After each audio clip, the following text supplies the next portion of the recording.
This slide is the additional explanation of the last part of the previous slide. The strain that is related to the stress and Young's modulus is called mechanical strain. Mechanical strain is related to the stress and Young's modulus. On the other hand, the strain caused by a temperature increase from the temperature at which no stress exists is called thermal strain. Thermal strain is related to the temperature increase from the no stress temperature, and this is a coefficient alpha. It is called coefficient of thermal strain, thermal expansion, or linear thermal expansion coefficient. The strain, that is total strain, is the summation of mechanical and thermal strain. Therefore, epsilon equals epsilon m plus epsilon t, and substituting this and this into this, we obtain this.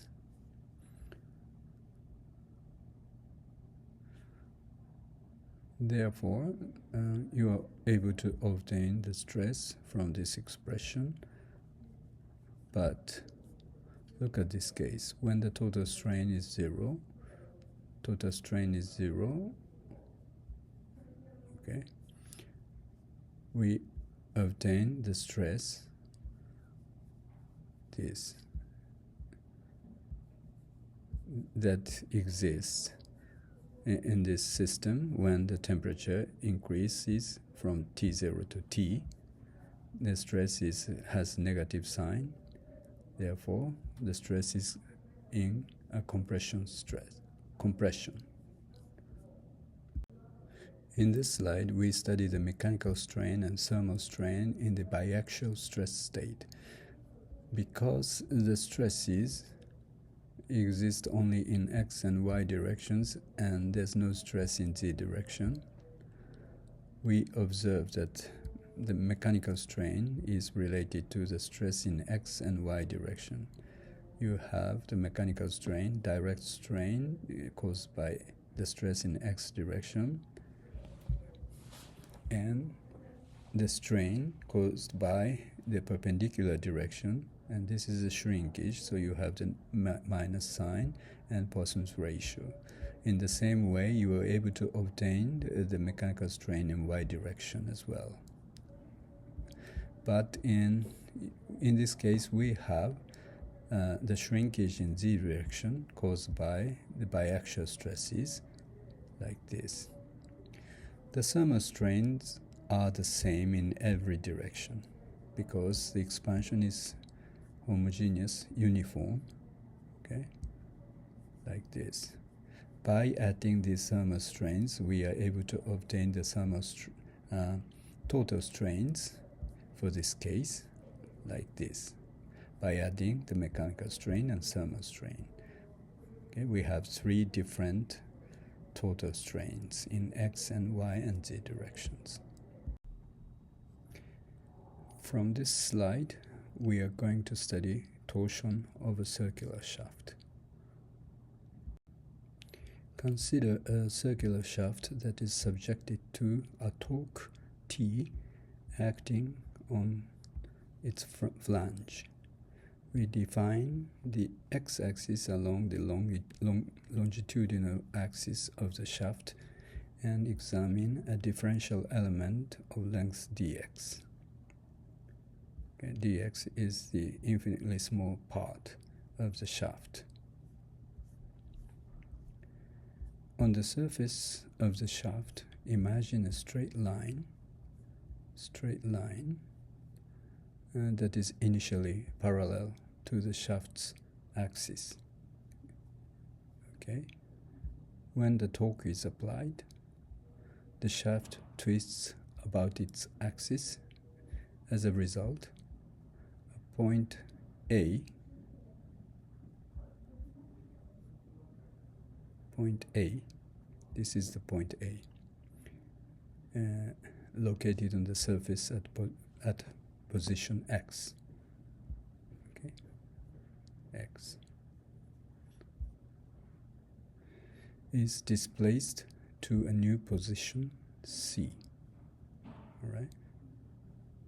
C at x plus dx.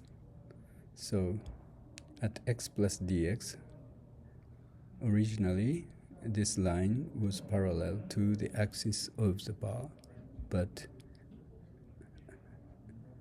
after a torque is applied, C moves to C. This position, C prime, moves to C. Note that point A itself has already undergone some angular displacement due to the twisting of the portion of the shaft between the fixed end and position X. A itself is moved from its original position to this position. The torsional deformation occurs because shear stresses tau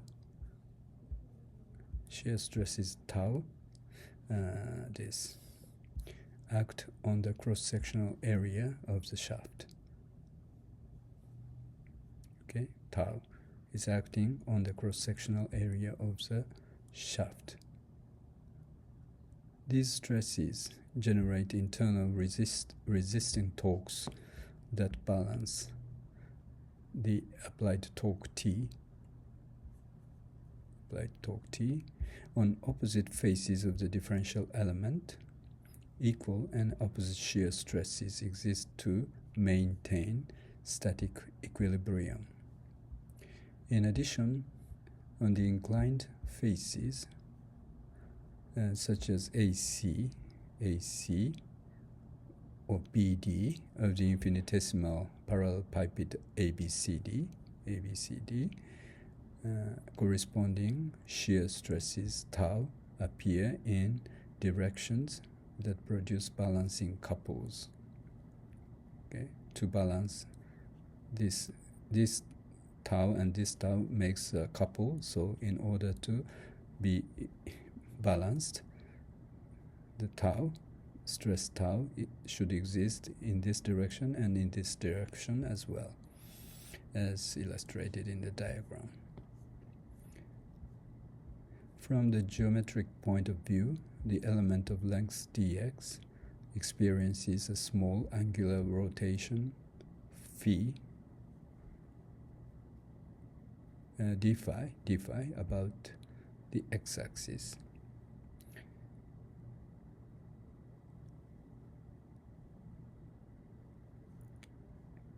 At a point located at a distance r from the axis, r moves through an arc length of r d phi.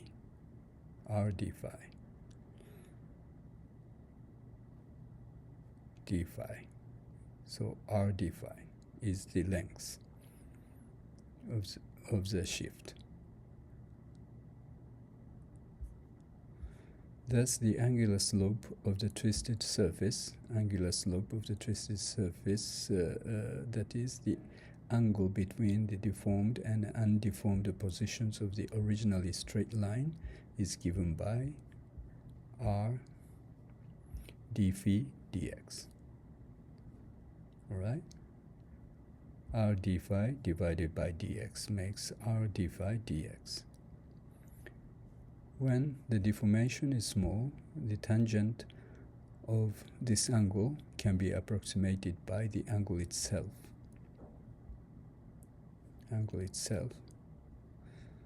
which corresponds to the shear strain gamma. That is, r d phi dx equals tangent gamma, and it is approximately gamma itself. All right. The term d phi dx represents the rate of twist by unit length, commonly denoted as theta. This is denoted as theta. Hence, the relationship between shear strain and the rate of twist becomes gamma equals r theta. For linearly elastic materials obeying Hooke's law in shear, the shear stress tau is proportional to the shear strain gamma. Tau is proportional to the shear strain gamma, which with the proportionality constant being the shear modulus G, also called the modulus of rigidity. Therefore, tau equals G gamma equals G r theta. This relationship shows that the shear stress tau increases linearly with the distance r from the shaft axis. The maximum shear stress occurs at the outer surface. The total torque is obtained by integrating these stresses over the cross-sectional area. You have to integrate tau over this area in order to have the total torque.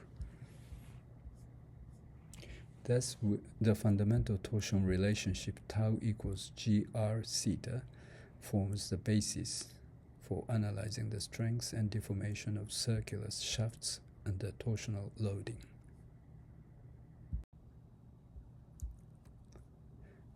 This slide discusses the state of stress with the cross-section of a circular shaft under torsion. In the previous slide, we derived that the shear stress at a radial distance r from the center of the shaft is given by tau equals gr theta. Therefore, the distance from the center, if the distance from the center is rho, the stress becomes g rho theta.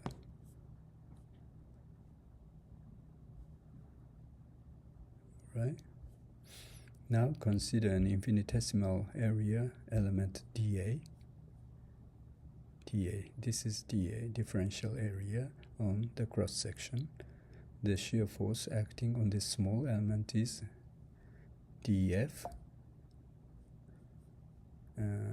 dF equals tau times dA. This is the shear force acting on this small element. Since this element is located at a distance rho from the center, the moment or torque contribution of this shear force about the shaft's axis is dt. dt equals dF times rho equals tau times rho dA. Tau times rho dA, that is the moment, right? Force times the radius, to have g theta rho squared dA. Therefore, to find the total torque acting on the cross section, we integrate over the entire area A. T becomes integral of this over the total area, right?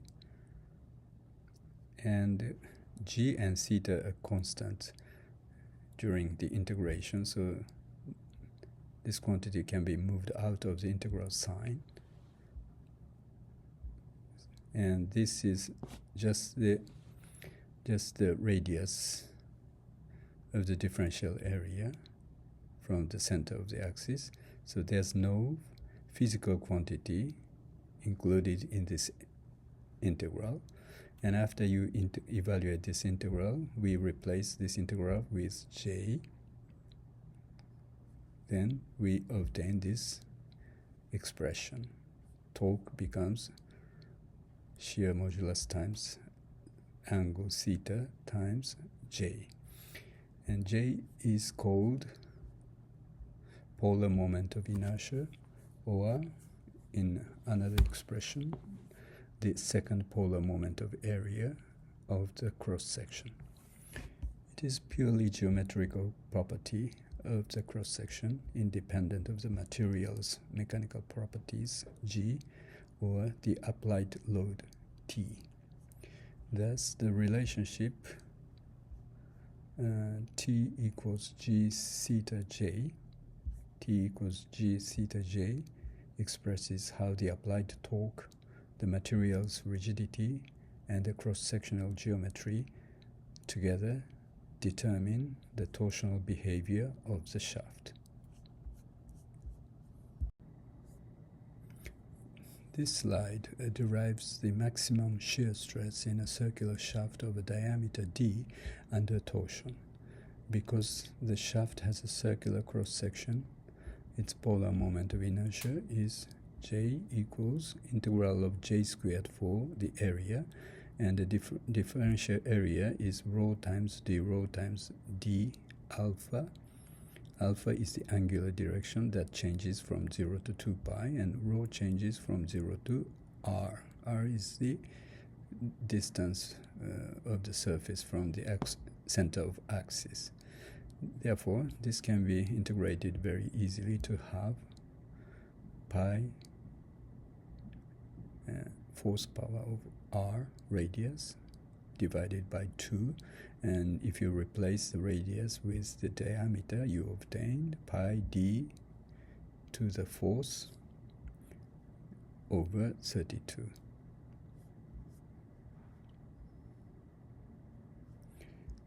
As presented on slide 5, the total applied torque is related to the twist per unit length theta through this. Okay, J is used here, right? Substituting the expression for J, we get this. And therefore, from this, theta can be obtained by dividing torque T with Gj to have this.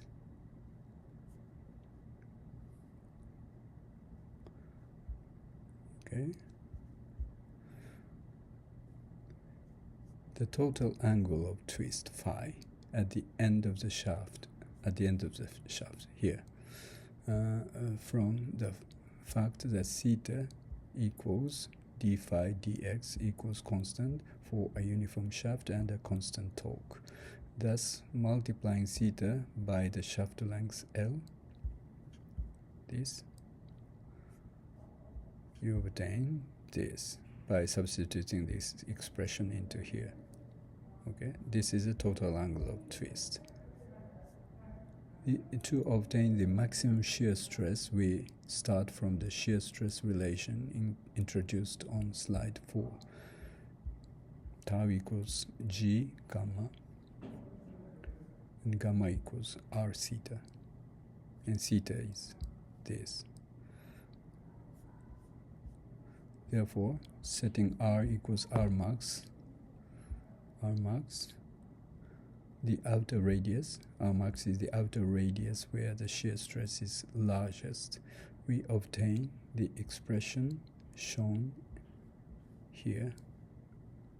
Okay? After substituting everything, we obtain this. This is the expression of tau max, maximum value of the shear stress.